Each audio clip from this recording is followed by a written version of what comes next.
Tahukah kalian di manakah Allah Subhanahu wa Ta'ala saat ini berada? Dan dari mana Allah itu berasal? Bisa melihat Allah adalah hal yang sangat mungkin bagi manusia, dan itu merupakan puncak kenikmatan di alam semesta ini.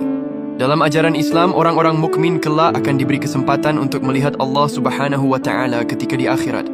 Kepercayaan ini adalah bagian dari keyakinan Ahlus Sunnah wal Jamaah dan dianggap sebagai salah satu kenikmatan terbesar di surga, bahkan di alam semesta. Dalam Al-Quran, Allah Subhanahu wa Ta'ala berfirman, "Wajah-wajah orang-orang mukmin pada hari itu berseri-seri. Mereka melihat Tuhannya." Quran Surah Al-Qiyamah ayat 22 hingga 23.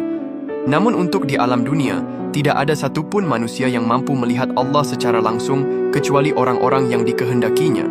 Bahkan, Nabi Musa saja sampai pingsan ketika baru melihat nur Allah Subhanahu wa Ta'ala.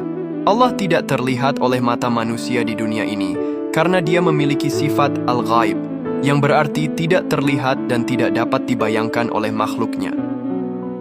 Sifat ini dijelaskan dalam Al-Quran dan hadis, serta menjadi bagian dari keimanan seorang muslim. Tuhan seluruh umat manusia ini bukanlah berbentuk seperti manusia, berhala, patung, matahari, atau makhluk dan benda yang ada di alam semesta ini.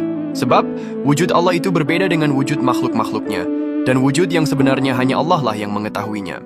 Lalu pertanyaannya, di manakah Allah sekarang berada?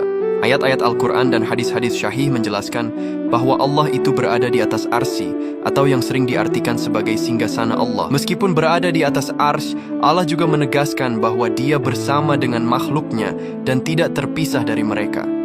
Ini berarti Allah mengetahui segala sesuatu yang terjadi pada hamba-hambanya di bumi, dan Dia dekat dengan mereka dalam doa dan ibadah. Oleh karena itu, sebenarnya Allah itu tidak terbatas oleh ruang dan waktu seperti makhluknya. Dia ada tanpa permulaan dan tanpa akhir, dan keberadaannya tidak bisa dibatasi oleh ruang fisik seperti manusia. Ulama Ahlus Sunnah wal Jamaah meyakini bahwa Allah itu berada di atas arsy, namun juga mengetahui segala sesuatu dan sangat dekat dengan hambanya. Lalu pertanyaan selanjutnya, dari manakah Allah itu berasal? Sebenarnya, pertanyaan tentang dari mana Allah itu berasal adalah pertanyaan yang salah. Dalam konsep Islam, Allah adalah sang pencipta dan bukan makhluk yang diciptakan. Allah juga bersifat qidam, atau ada tanpa permulaan dan baka kekal abadi, tidak memiliki awal dan tidak memiliki akhir. Allah Subhanahu wa Ta'ala adalah zat yang menciptakan segala sesuatu termasuk waktu dan ruang. Oleh karena itu, tidak mungkin Allah memiliki awal atau berasal dari sesuatu. Semoga dengan penjelasan ini kita bisa mengenal Allah lebih dekat lagi dan memperkuat iman kita kepada Tuhan pencipta alam ini. Amin. Allahumma sholli ala Sayyidina Muhammad.